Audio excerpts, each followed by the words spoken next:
Chapter 19. 2 or 3 days and nights went by. I reckon I might say they swum by.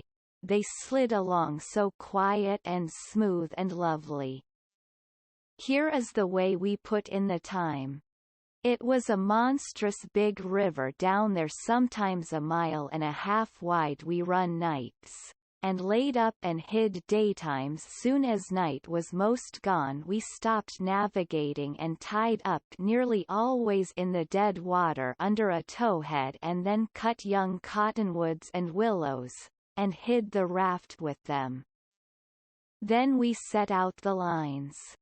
Next we slid into the river and had a swim, so as to freshen up and cool off. Then we sat down on the sandy bottom where the water was about knee-deep, and watched the daylight come. Not a sound anywheres, perfectly still, just like the whole world was asleep. Only sometimes the bullfrogs a-cluttering, maybe. The first thing to see, looking away over the water, was a kind of dull line that was the woods on t'other side. You couldn't make nothing else out than a pale place in the sky, then more paleness spreading around, then the river softened up a way off, and warn't black any more, but grey. You could see little dark spots drifting along ever so far away, trading scows and such things, and long black streaks, rafts. Sometimes you could hear a sweep squeaking or jumbled up voices. It was so still, and sounds come so far, and by you could see a streak on the water, which you know by the look of the streak that there's a snag there in a swift current which breaks on it and makes that streak look that way, and you see the mist curl up off of the water, and the east reddens up, and the river, and you make out a log cabin in the edge of the woods, away on the bank on t'other side of the river, being a wood yard, likely, and piled by them cheats so you can throw a dog through it anywheres. Then the nice breeze springs up, and comes fanning you from over there, so cool and fresh and sweet to smell on account of the woods and the flowers. But sometimes not that way, because they've left dead fish laying around, gars and such, and they do get pretty rank. And next you've got the full day, and everything smiling in the sun, and the song birds just going it. A little smoke couldn't be noticed now, so we would take some fish off of the lines and cook up a hot breakfast. And afterwards we would watch the lonesomeness of the river, and kind of lazy along, and by lazy off to sleep. Wake up by and look to see what done it, and maybe see a steamboat coughing along upstream. So far off towards the other side you couldn't tell nothing about her, only whether she was a stern wheel or side wheel. Then for about an hour there wouldn't be nothing to hear nor nothing to see, just solid lonesomeness. Next you'd see a raft sliding by, away off yonder, and maybe a galoot on it chopping, because they're most always doing it on a raft. You'd see the axe flash and come down. You don't hear nothing, you see that axe go up again, and by the time it's above the man's head then you hear the ka-chunk. It had took all that time to come over the water. So we would put in the day, lazying around, listening to the stillness. Once there was a thick fog, and the rafts and things that went by was beating tin pans so the steamboats wouldn't run over them. A scow or a raft went by so close we could hear them talking and cussing and laughing, heard them plain, but we couldn't see no sign of them. It made you feel crawly. It was like spirits carrying on that way in the air.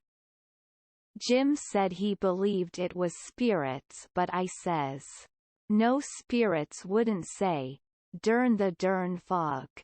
Soon as it was night out we shoved. When we got her out to about the middle we let her alone, and let her float wherever the current wanted her to. Then we lit the pipes, and dangled our legs in the water, and talked about all kinds of things. We was always naked, day and night.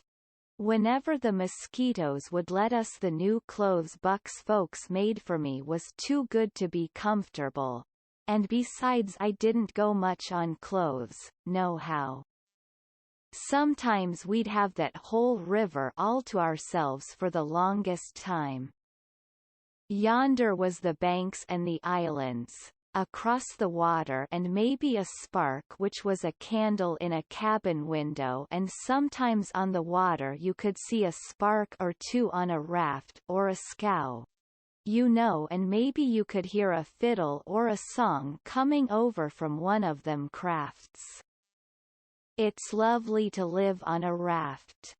We had the sky up there, all speckled with stars, and we used to lay on our backs and look up at them, and discuss about whether they was made or only just happened. Jim he allowed they was made, but I allowed they happened. I judged it would have took too long to make so many. Jim said the moon could a laid them well. That looked kind of reasonable, so I didn't say nothing against it, because I've seen a frog lay most as many, so of course it could be done. We used to watch the stars that fell, too, and see them streaked down. Jim allowed they'd got spoiled and was hove out of the nest. Once or twice of a night we would see a steamboat slipping along in the dark, and now and then she would belch a whole world of sparks up out of her chimblies, and they would rain down in the river and look awful pretty. Then she would turn a corner and her lights would wink out and her powwow shut off and leave the river still again, and by her waves would get to us, a long time after she was gone, and joggle the raft a bit, and after that you wouldn't hear nothing for you couldn't tell how long, except maybe frogs or something. After midnight the people on shore went to bed, and then for 2 or 3 hours the shores was black, no more sparks in the cabin windows. These sparks was our clock. The first one that showed again meant morning was coming, so we hunted a place to hide and tie up right away. One morning about daybreak I found a canoe and crossed over a chute to the main shore. It was only 200 yards, and paddled about a mile up a creek amongst the cypress woods, to see if I couldn't get some berries. Just as I was passing a place where a kind of a cowpath crossed the creek, here comes a couple of men tearing up the path as tight as they could foot it. I thought I was a goner, for whenever anybody was after anybody I judged it was me or maybe Jim. I was about to dig out from there in a hurry, but they was pretty close to me then, and sung out and begged me to save their lives. Said they hadn't been doing nothing, and was being chased for it. Said there was men and dogs a-coming. They wanted to jump right in, but I says, "Don't you do it. I don't hear the dogs and horses yet. You've got time to crowd through the brush and get up the crick a little ways, then you take to the water and wade down to me and get in. That'll throw the dogs off the scent." They done it, and soon as they was aboard I lit out for our towhead, and in about 5 or 10 minutes we heard the dogs and the men away off, shouting. We heard them come along towards the creek, but couldn't see them. They seemed to stop and fool around a while. Then, as we got further and further away all the time, we couldn't hardly hear them at all. By the time we had left a mile of woods behind us and struck the river, everything was quiet, and we paddled over to the towhead and hid in the cottonwoods and was safe. One of these fellows was about 70 or upwards, and had a bald head and very grey whiskers. He had an old battered-up slouch hat on, and a greasy blue woolen shirt, and ragged old blue jeans breeches stuffed into his boot-tops, and home-knit galluses. No, he only had one. He had an old long-tailed blue jeans coat with slick brass buttons flung over his arm, and both of them had big, fat, ratty-looking carpet bags. The other fellow was about 30, and dressed about as ornery. After breakfast we all laid off and talked, and the first thing that come out was that these chaps didn't know one another. "What got you into trouble?" says the bald head to t'other chap. "Well, I'd been selling an article to take the tartar off the teeth, and it does take it off, too, and generally the enamel along with it, but I stayed about one night longer than I ought to, and was just in the act of sliding out when I ran across you on the trail this side of town, and you told me they were coming, and begged me to help you to get off. So I told you I was expecting trouble myself, and would scatter out with you. That's the whole yarn. What's yourn?"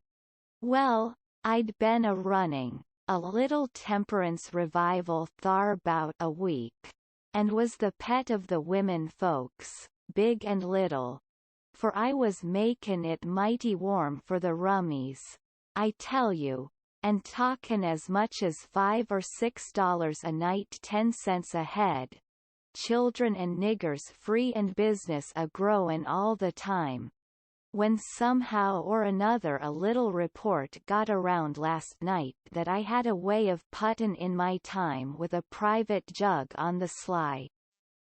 A nigger rousted me out this mornin', and told me the people was getherin' on the quiet with their dogs and horses, and they'd be along pretty soon and give me 'bout half an hour's start, and then run me down if they could, and if they got me they'd tar and feather me and ride me on a rail, sure.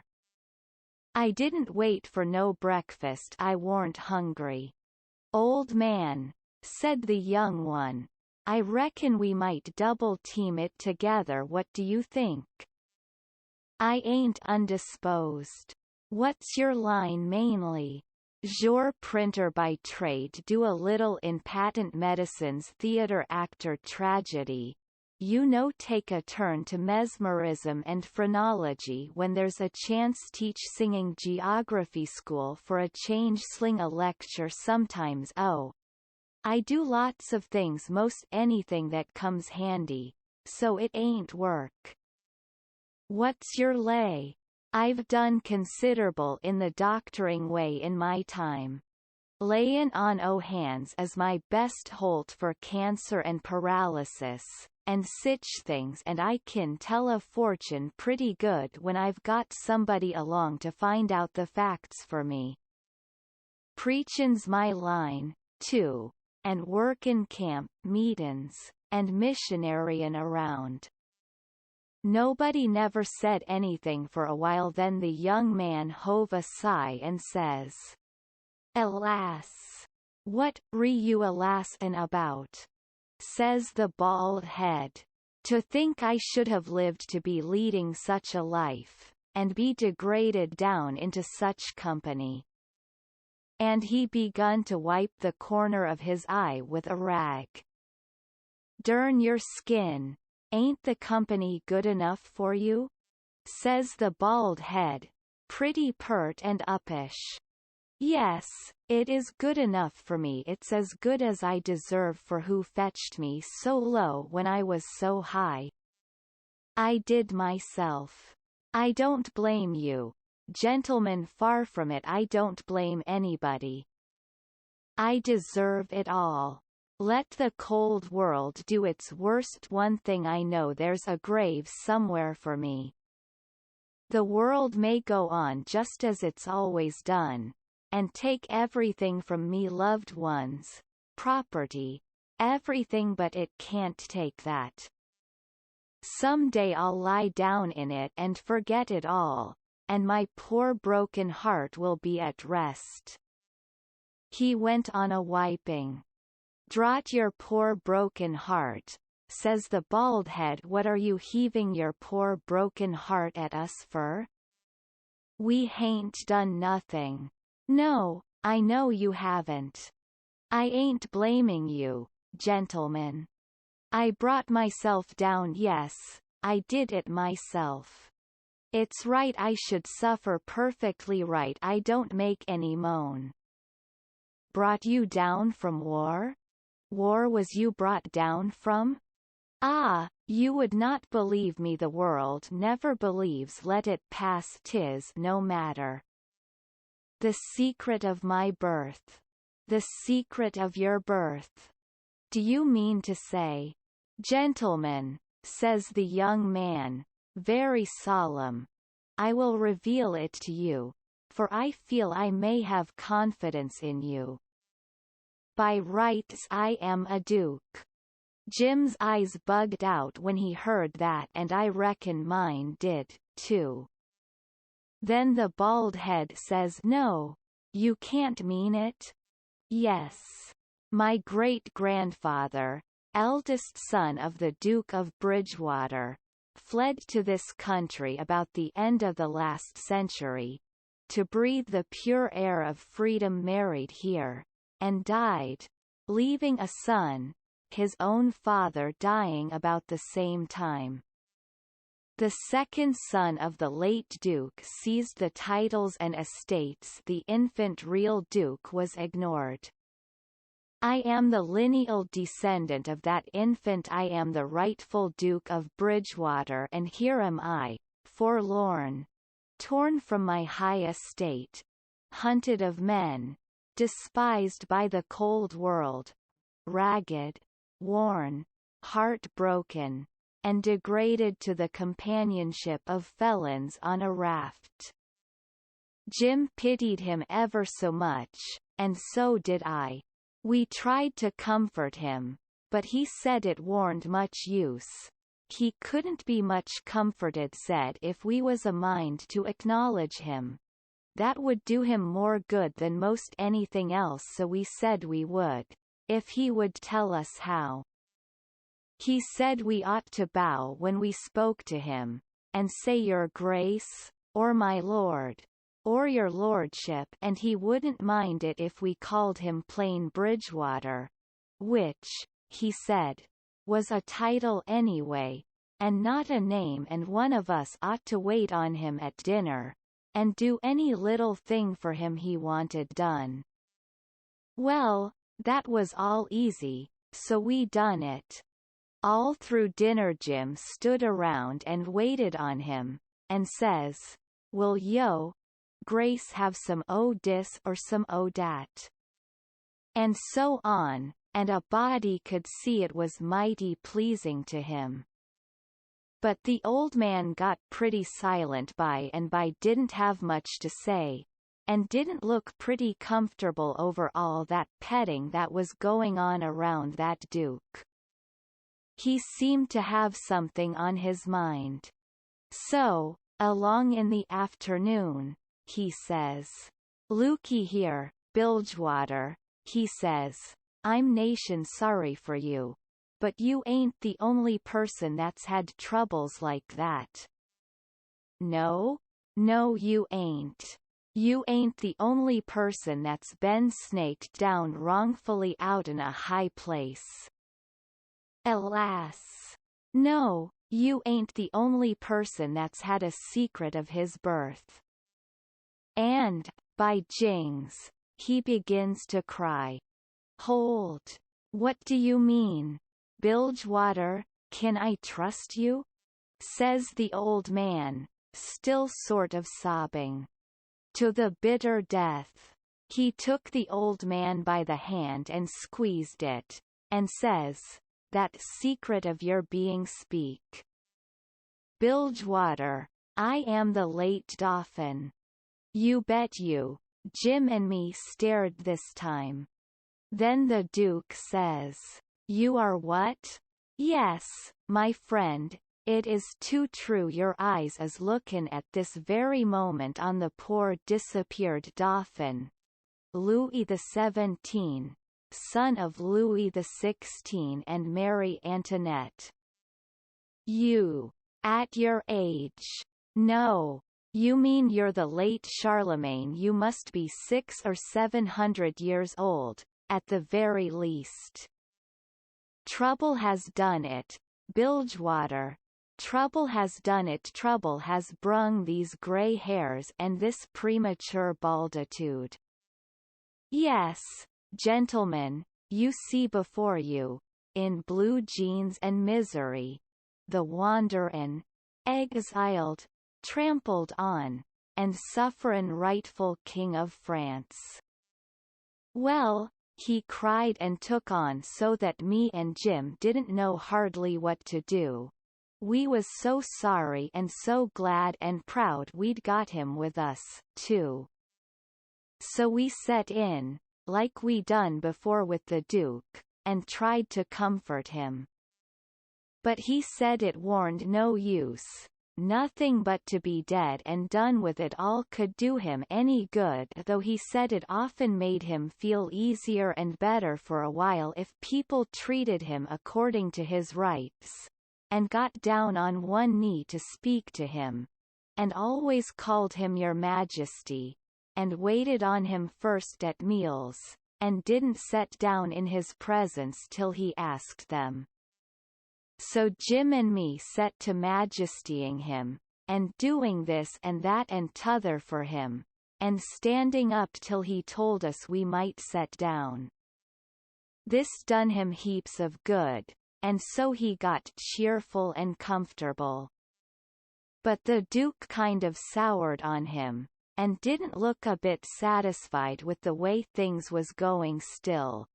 The king acted real friendly towards him, and said the Duke's great-grandfather and all the other Dukes of Bilgewater was a good deal thought a by his father, and was allowed to come to the palace considerable, but the Duke stayed huffy a good while, till by and by the king says, "Like as not we got to be together a blamed long time on this raft, Bilgewater, and so what's the use o' your bein' sour?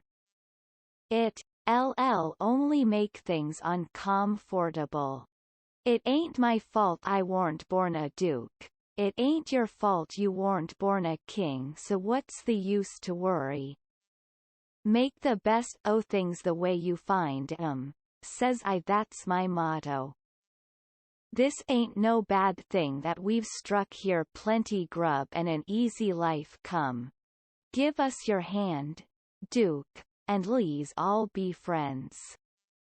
The Duke done it, and Jim and me was pretty glad to see it. It took away all the uncomfortableness and we felt mighty good over it, because it would have been a miserable business to have any unfriendliness on the raft. For what you want, above all things, on a raft, is for everybody to be satisfied, and feel right and kind towards the others. It didn't take me long to make up my mind that these liars warn't no kings nor dukes at all, but just low-down humbugs and frauds. But I never said nothing, never let on, kept it to myself. It's the best way, then you don't have no quarrels, and don't get into no trouble.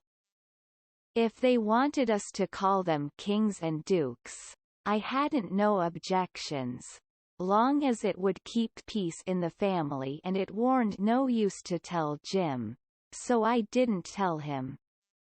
If I never learnt nothing else out of Pap, I learnt that the best way to get along with his kind of people is to let them have their own way.